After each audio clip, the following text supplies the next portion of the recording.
We provide you the platform to turn your dreams into reality.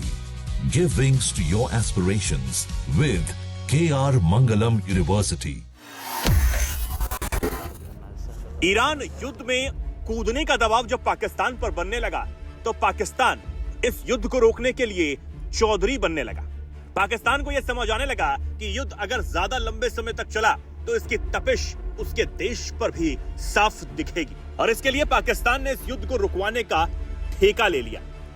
Pakistan में Saudi अरब, मिस्र और तुर्की के विदेश मंत्री पहुंचे, जहां एक अहम बैठक की गई। इसमें ईरान युद्ध को जल्द से जल्द खत्म करने के तरीकों पर चर्चा हुई। अब पाकिस्तान जो इस युद्ध को रुकवाने के लिए पूरी तरह कोशिश कर रहा है, उसको ईरान ने एक तगड़ा जवाब दिया है। दरअसल पाकिस्तान ने दावा किया था कि वो अमेरिका और ईरान को एक टेबल पर लाकर बातचीत करा सकता है और उनके बीच चल रहे युद्ध को खत्म करने के लिए सीधी बातचीत की मेजबानी करने के लिए तैयार है, लेकिन पाकिस्तान के इस प्रस्ताव को ईरान ने पूरी तरह खारिज कर दिया। भारत की मुंबई में ईरान के महावाणिज्य दूतावास ने यह कहा कि अमेरिका के साथ कोई सीधी बातचीत नहीं हुई है, सिर्फ बिचौलियों के जरिए ही बहुत ज्यादा और बेतुकी मांगे भेजी गई हैं। ईरान के मंत्री ने यह भी कहा कि पाकिस्तान के मंच उनके अपने हैं, हमने उनमें हिस्सा नहीं लिया। युद्ध खत्म करने की क्षेत्रीय अपील का स्वागत है, लेकिन याद रखें कि इसे शुरू किसने किया था। सबसे बड़ी बात यह कि पाकिस्तान जो ये दावा कर रहा है कि वो ईरान और अमेरिका में बातचीत करवा सकता है, लेकिन सवाल ये है कि क्या इजराइल इसके लिए तैयार होगा।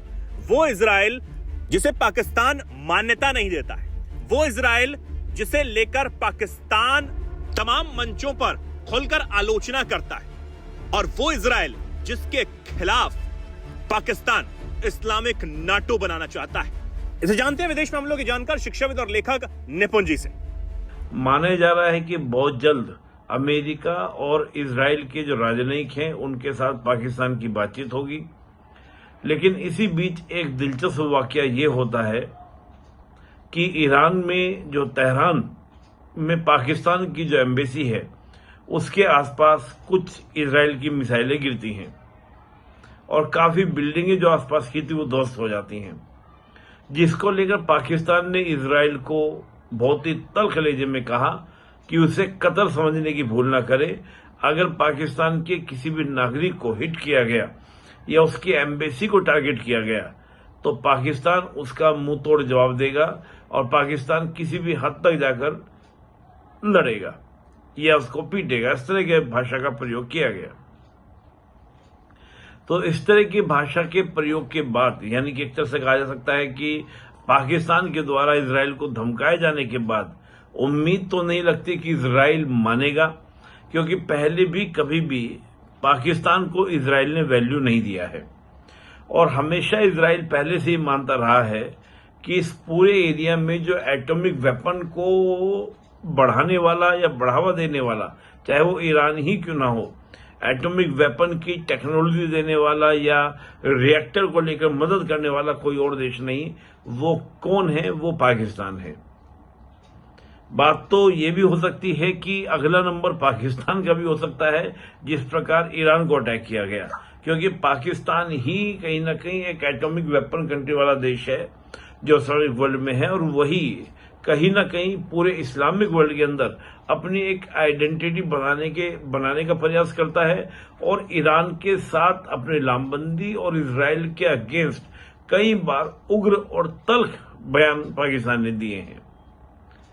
तो ये अभी एक बड़ा प्रश्न है कि क्या इजराइल जो है, अमेरिका एक बार को मान सकता है, स्वीकार कर सकता है, लेकिन इजराइल के मानने की संभावना दिखते नहीं है। अब ये भी जानिए कि आखिर पाकिस्तान इस मामले में मध्यस्थता करने के लिए क्यों ज्यादा ही उछल रहा है, और पाकिस्तान भी इस में मध्यस्थ बनने के लिए तैयार इसलिए हो रहा है क्योंकि पाकिस्तान को ये लग रहा है कि इस वॉर का या इस युद्ध की जो तपिश है, तपिश के अलावा सीधे पाकिस्तान तक इसका वॉर का वृद्धि न हो जाए। क्योंकि जिस प्रकार अमेरिका ग्राउंड ऑपरेशंस की बात कर रहा है, तो उसके लिए सबसे बेहतर कोई जगह हो सकती है वो पाकिस्तान ही है, जिससे पाकिस्तान से ऑपरेशन स्टार्ट हो सकते हैं। और अगर पाकिस्तान से अमेरिका अपने ऑपरेशन चलाता है तो ईरान का अगला टारगेट पाकिस्तान होगा, जो पाकिस्तान के लिए सबसे ज्यादा डेंजर वाली सिचुएशन हो सकती है। ऑलरेडी पाकिस्तान, चाहे बलूचिस्तान हो, खैबर पख्तूनख्वा हो, वहां पे संघर्ष कर ही रहा है, तो पूरे पाकिस्तान के ऊपर संकट मंडरा सकता है। अब पाकिस्तान में कई घंटों की बातचीत जरूर हुई, लेकिन ईरान ने किसी बातचीत से फिलहाल मना कर दिया है। दूसरी तरफ इजराइल मानेगा या नहीं मानेगा, यह भी सबको पता है कि पाकिस्तान अगर इसमें पड़ता है तो इजराइल अपने तरीके से कार्रवाई करेगा। हालांकि इजराइल अभी भी कर रहा है, क्योंकि तमाम चीजों के बाद भी उसके हमले रुक नहीं रहे हैं। अब देखना यह होगा कि आखिर इस युद्ध का अंत होता कैसे है।